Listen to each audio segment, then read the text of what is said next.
నమస్తే దోస్తులు, ఎట్లున్నారు? అందరూ మంచిగా ఉన్నారా? ఇవాళ తెలంగాణలో ఉన్న ముఖ్యమైన ముచ్చట్లేందో ఒకసారి చూద్దాం.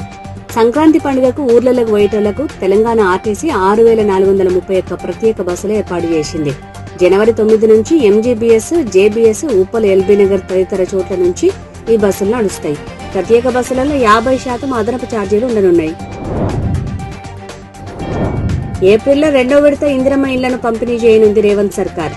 తొలి విడతలో 4.5 లక్షల ఇందిరమ్మ ఇళ్లను ఇచ్చిన రేవంత్ ప్రభుత్వం ఒక్కో ఇంటికి 5 లక్షల ఆర్థిక సాయం అందిస్తున్న ముచ్చట ఎరకైంది. ఇప్పటికే 2వ విడత ఇందిరమ్మ ఇళ్ల లబ్ధిదారుల ఎంపిక ప్రక్రియ మొదలైంది. వేసవిలో నీటి ఎద్దడి రాకుండా ముందస్తు చర్యలు తీసుకున్నది తెలంగాణ ప్రభుత్వం. ఇందుకోసం ఫిబ్రవరి 1 నుంచి 20 రోజుల పాటు ప్రత్యేక డ్రైవ్ చేపట్టనున్నది. నీటి సరఫరాపై ఎమ్మెల్యేలకు రోజువారీ సమాచారాన్ని పంపుడుతో పాటు సమస్యలు తలెత్తే చోట్ల ముందస్తు చర్యలు తీసుకుంటున్నది.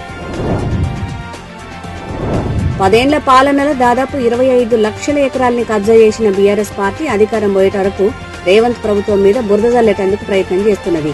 ధరణి పేరుతోటి ఆ పార్టీ చేసిన స్కామ్లు ఇప్పటికే బయటకొచ్చినాయి. ఫోరెన్సిక్ ఆడిట్ల మరిన్ని వివరాలు బయటపడతాయన్న భయంతో ఈ ఆరోపణలు చేస్తుంది. స్థిరాస్తి రంగంలో హైదరాబాద్ మరోసారి ఆధిపత్యాన్ని చాటుకుంది.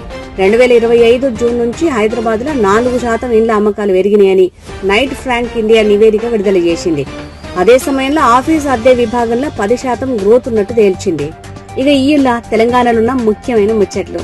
రేపు మంచి ముచ్చట్లతోటి మళ్ళీ కలుద్దాం. క్షణార్థులు.